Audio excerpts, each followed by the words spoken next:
Primera parte, primera sección, capítulo segundo, artículo 3. La Sagrada Escritura. Cristo, palabra única de la Sagrada Escritura. Número 101. En la condescendencia de su bondad, Dios, para revelarse a los hombres, les habla en palabras humanas. Es decir, fíjense, Dios desde un principio quiere darse a entender. Por eso Dios nos habla de tal manera que nosotros podamos comprenderle. Y por eso Él asume nuestro lenguaje humano. En el número 102 dice: a través de toda la palabra de la Sagrada Escritura, Dios dice solo una palabra, su verbo único. Recordemos la introducción de la carta a los Hebreos. En los tiempos antiguos Dios habló por boca de los profetas, etc. Ahora, en la plenitud de los tiempos, nos habla a través de su Hijo. Y por supuesto, la palabra de Cristo es una palabra definitiva. Recuerden lo que hemos visto anteriormente, que Cristo es la plenitud de esa palabra, es la plenitud de esa revelación, no hay otra palabra. Por eso no tenemos que esperar otra revelación distinta. ¿Por qué? Porque ya Dios habló de modo definitivo en la persona de su verbo. O sea, Cristo es esa palabra plena y definitiva que Dios nos dice a nosotros en lenguaje humano. Y entonces fíjense, el hecho de que Jesucristo sea verdadero Dios y verdadero hombre, fíjense, vemos que es para que Dios nos pueda hablar a nosotros en nuestro lenguaje y que le podamos comprender.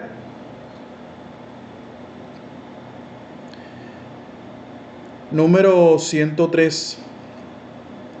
Por esta razón, la Iglesia ha venerado siempre las divinas escrituras, como venera también el cuerpo del Señor. Aquí se refiere pues a la Eucaristía. Así como nosotros a la Eucaristía la adoramos y tenemos nuestro culto al Santísimo Sacramento, entonces la oración frente al sagrario, por ejemplo, la genuflexión. ¿Por qué? Porque reconocemos que Jesucristo está vivo en el Santísimo Sacramento de la Eucaristía. Fíjense, de la misma manera se venera las Sagradas Escrituras. Fíjense, la Biblia no es un libro cualquiera. No se puede tratar de cualquier manera. La Biblia hay que tratarla con respeto.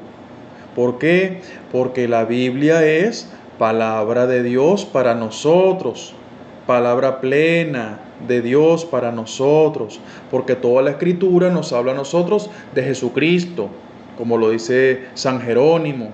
Y por eso, como también dice el mismo San Jerónimo, el desconocimiento de las Escrituras es el desconocimiento de Cristo. Por eso, yo a quien me da a conocer a Cristo, lo respeto. Entonces, por eso el trato que nosotros le damos, que no es solamente el trato externo, entonces, bueno, la Biblia la trato con respeto, no la tengo de depósito de papeles y facturas y cosas así por el estilo. Esa es una parte. Entonces, el trato respetuoso de la Sagrada Escritura. Pero también el respeto va por dentro, en la actitud humilde de escucha. Por eso fíjense, la veneración de las divinas escrituras. Entonces, ahí tenemos nosotros que revisarnos como creyentes. ¿Por qué? Porque hay una distorsión bastante notoria entre la veneración al Santísimo Sacramento y la veneración a las Escrituras. O sea, no hay hay una distorsión, porque muchas personas que adoran al Santísimo Sacramento hacen genuflexión, hacen oración, pero hacia las Sagradas Escrituras, entonces el desconocimiento total. Entonces la Biblia por ejemplo, está nuevecita en su casa, se nota que la han leído poco. Entonces, oye, si yo desconozco las escrituras, estoy ahí dando adoración. Entonces, revisemos. Número 104. En la Sagrada Escritura, la Iglesia encuentra sin cesar su alimento y su fuerza. La Escritura nos alimenta y nos fortalece. Por eso es saludable, muy saludable para nosotros meternos con la palabra de Dios, meternos en el sentido de eso, de tomarla en nuestras manos todos los días, dejarnos bañar por esa corriente de gracia que nos da el Espíritu Santo, porque recuerden, por ejemplo, el don de entendimiento que nos da el Espíritu Santo es para que comprendamos las Sagradas Escrituras. Ajá, pero ¿cómo me da el Espíritu Santo el entendimiento si yo no me acerco? ¿Ve? Entonces es recomendable que nosotros miremos también, o sea, ese momento de la lectura de la palabra. Oye, es mi alimento, es mi fortaleza. La palabra, fíjense, no es entonces para mi uso conveniente. Entonces, bueno, como yo voy a dar una charla de tal punto, bueno, vamos a ver qué dice la Biblia, ¿ve? Pero fíjense, esa búsqueda de la Biblia es más bien para que la gente sepa que lo que estoy diciendo es porque la Biblia lo dice. Entonces la Biblia la pongo como una especie de testigo de mi formación. Y no es así, no es así, porque la Biblia no nos pertenece. Es parte del depósito de la fe, lo hemos visto anteriormente. Y como parte de ese depósito de la fe que yo recibo, lo asimilo y lo transmito fielmente. Por eso no me pertenece a mí como tesoro exclusivo, sino que estoy llamado a transmitirlo con total fidelidad. Por ese motivo, trato la Biblia con respeto, pero no para mi uso personal, no para mi beneficio, no para que los demás vean que tengo razón en lo que digo. Ojo pelado con eso, ojo pelado.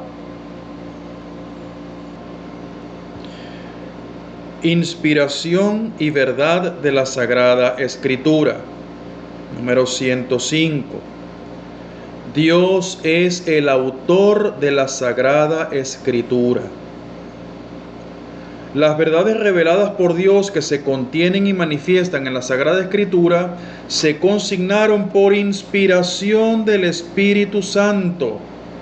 Entonces, fíjense, nosotros en la liturgia, cuando se proclama la palabra, el lector dice palabra de Dios y nuestra respuesta es: te alabamos, Señor.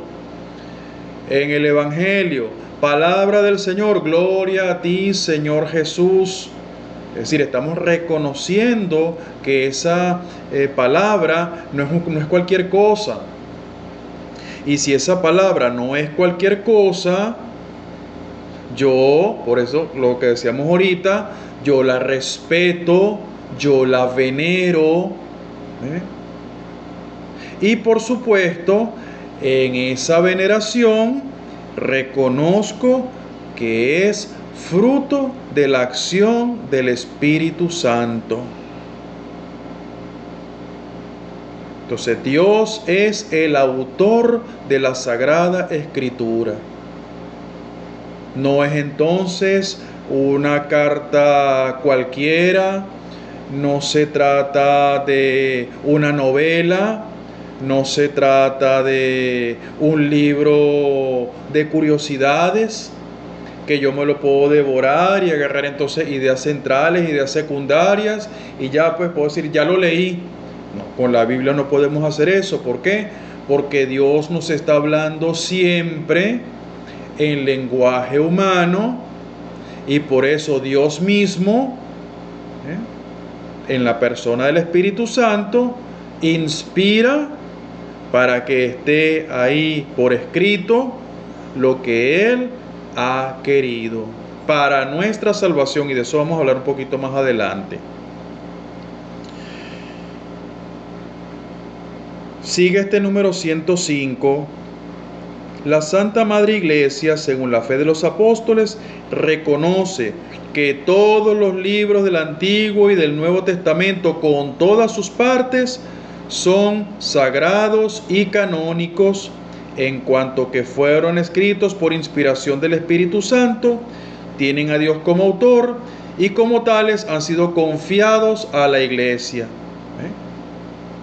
Entonces todos los libros con todas sus partes. Aquí no hay libros más canónicos que otros, libros más sagrados que otros.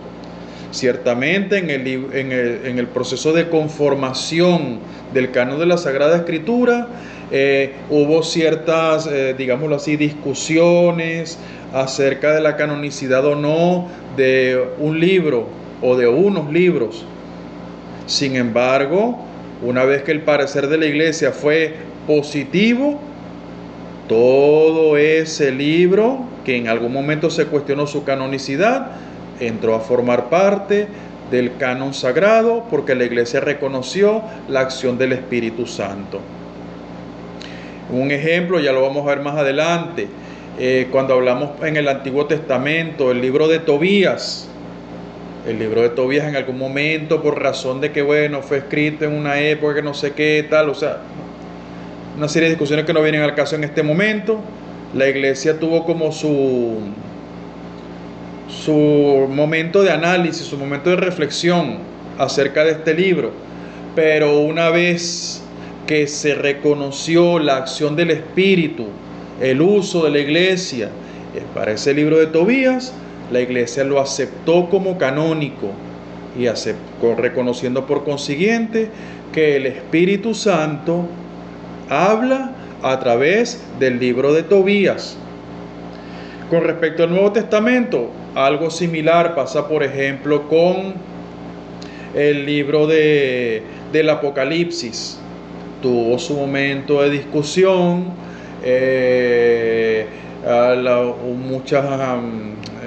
mucho discernimiento. Sin embargo, una vez que la Iglesia reconoce que el Espíritu Santo nos habla a través del libro del Apocalipsis, es un libro sagrado y por tanto incuestionable. Por eso esto que dice acá, que todos los libros del Antiguo Testamento y el Nuevo, con todas sus partes, son sagrados y canónicos. Fíjense, la Iglesia ha emitido un veredicto. La Iglesia reconoce que Dios nos habla a través de la Sagrada Escritura, tal como la tenemos. Número 106. Dios ha inspirado a los autores humanos de los libros sagrados. Fíjese, autores humanos, que como dice un poquito más abajo, usaban todas sus facultades y talentos. Esto es importante porque nosotros podemos pensar que, no sé, cuando se iba a redactar un libro, venía una especie de arrebato. Entonces el escritor sagrado entraba, no sé, una especie de éxtasis, y por ese éxtasis no sabía ni lo que escribía. No, señor. El Espíritu Santo se sirvió de hombres concretos con sus facultades y talentos.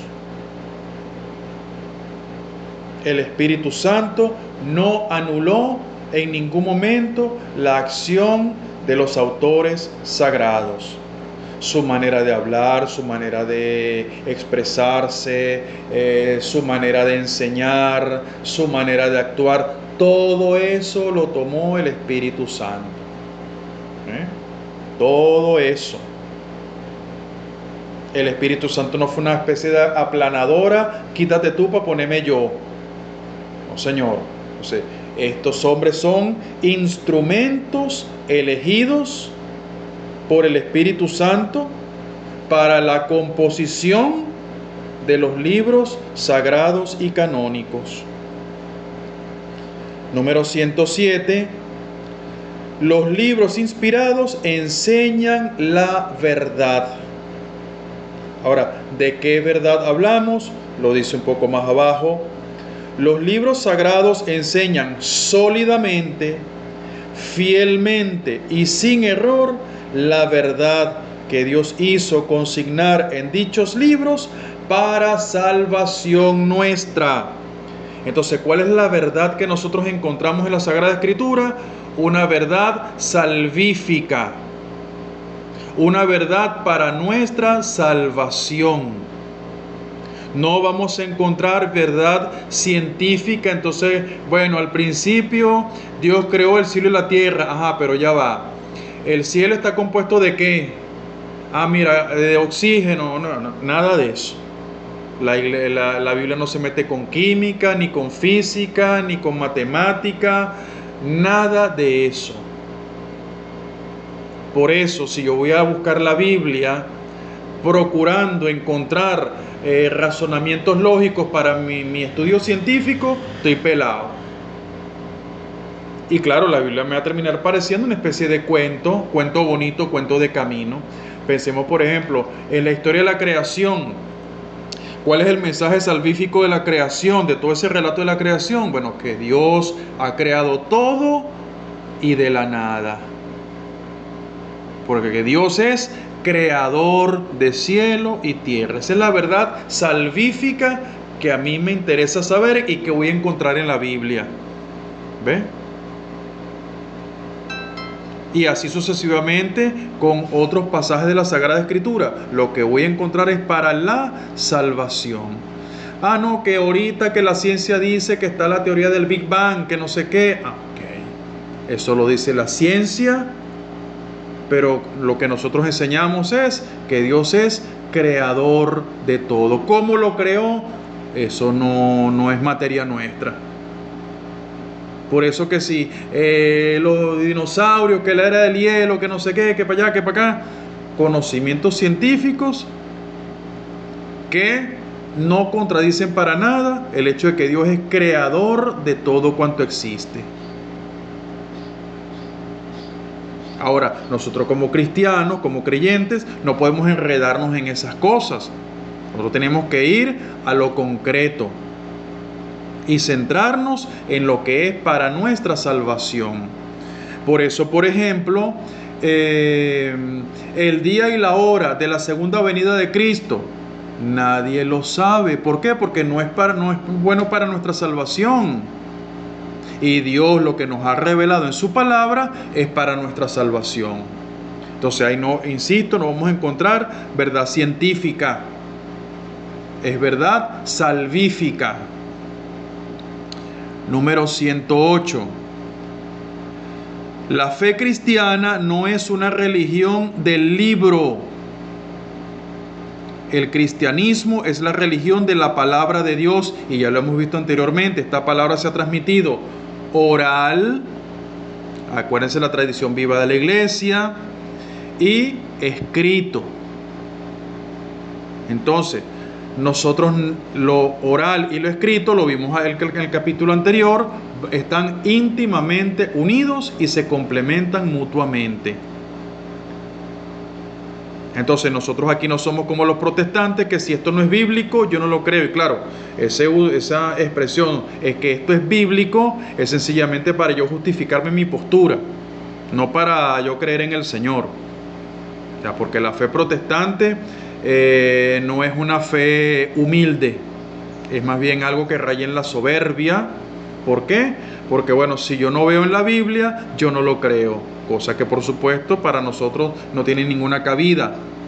Porque recuerden, tenemos dos fuentes, la Sagrada Escritura y la tradición y la interpretación auténtica del magisterio eclesiástico. Entonces por eso el cristianismo no es la religión del libro. Para que las escrituras no queden en letra muerta, es preciso que el Espíritu Santo nos ilumine, nos abra el entendimiento para que nosotros podamos ajustarnos a la enseñanza del Espíritu Santo y que por supuesto nuestra fe se enriquezca cada día.